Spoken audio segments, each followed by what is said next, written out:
It's set thousands of years before Frodo and the gang, so don't expect to see any hobbits just yet. We're gonna break down all the crazy stuff that went down in Season 1, so you'll be straight for Season 2. It's gonna be fire, I promise. Alright, let's talk about the biggest plot twist of the season. Sauron, that sneaky bastard. Remember Halbrand, that fine-looking dude from the Southlands? Yeah, turns out he was Sauron all along. Can you believe that? This man had us all fooled, playing the long game like a pro. He was out here manipulating everyone, from Galadriel to the elves in a region. Sauron's got game, I'll give him that. He had half of Middle-earth thinking he was their savior, when really he was setting up his evil empire. That's some next-level deception right there. Now let's get into these rings, cause they ain't just any old bling. We're talking about the 3 Elven Rings of Power, and they're straight fire. These bad boys were forged using this rare metal called mithril.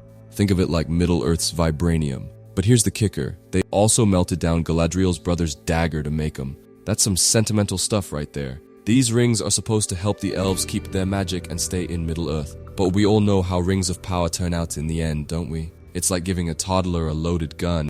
You know it ain't gonna end well. Yo, remember that tall, mysterious dude who fell out the sky like a meteor? That was wild. This man couldn't speak, couldn't remember who he was, but he had some crazy powers. The Harfoots, especially our girl Nori, took him under their wing. By the end of the season, we find out he's something called an Istar. That's fancy talk for a wizard. Now I'm putting my money on this being Gandalf, but we'll have to wait and see. Either way, this guy's gonna be a big deal in Season 2, mark my words. Let's talk about how Mordor came to be, because that was some apocalyptic stuff. The Southlands used to be this regular place, right? But then Adar and his orc crew rolled up with a plan. They dug all these tunnels, used some magic sword as a key, and boom, they turned a whole mountain into a volcano. The eruption covered everything in ash and turned the Southlands into Mordor. It was like watching a whole country get Thanos snapped into evil land. Adar was out here playing Sim City, Evil Edition, and he won. Now we gotta talk about Numenor, the island kingdom of men. These folks are like the Navy SEALs of Middle-earth. Strong, skilled, and with some elf blood in their veins. They showed up just in time to help fight the orcs in the Southlands.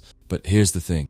There's this prophecy hanging over their heads about their doom. It's like they're playing with fire, knowing they might get burned. Their Queen Regent Miriel is leading them into this fight, even though she knows it might not end well. That's what I call courage under fire. The elves were going through it this season for real. Their magic was fading faster than my phone battery on a busy day.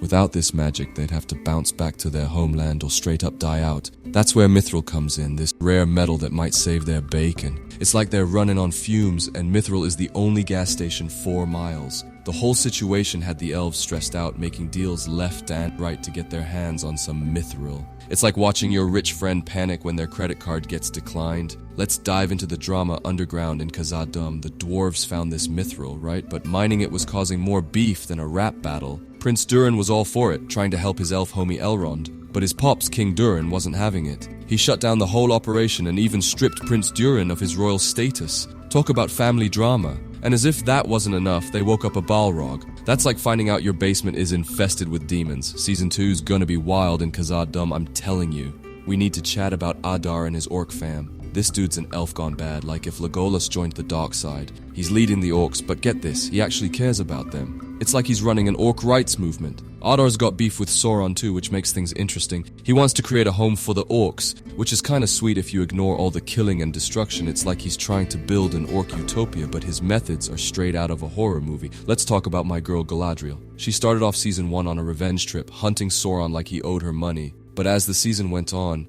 we saw her grow and change. She went from being all about that revenge life to playing a key role in creating the Elven Rings. And when Sauron tried to tempt her with power, she shut that down real quick. Galadriel's character development was like watching a butterfly emerge from its cocoon, except this butterfly can kick some serious ass. Now we gotta address Isildur. Yeah, the same dude who messed up and didn't destroy the One Ring in the future. In Season 1, he was just trying to figure out his life, like most of us in our 20s. But then he goes and gets himself presumed dead in the big battle. Here's the thing though, we know he can't be dead for real, because he's got a big part to play in Middle-earth's future. It's like when your favorite character in a show dies, but there's no body. You know they're coming back, it's just a matter of when and how. Alright fam, let's wrap this up and look ahead to Season 2. We've got Sauron out in the open now, the Rings of Power are in play, and Mordor's on the map. Season 2 is going to be like watching all these plot threads come together in an epic tapestry of fantasy goodness. We might see more rings being forged, Numenor getting deeper into Middle-earth drama, and maybe even some Balrog action. Whatever happens, you know it's going to be more lit than a dragon's breath. Stay tuned, cause the Rings of Power is just getting started. Drop your thoughts in the comments below. If you enjoyed this breakdown, don't forget to slam that like button and share this video with your friends. And that's a wrap from Beyond the Wall. Catch you in a few days.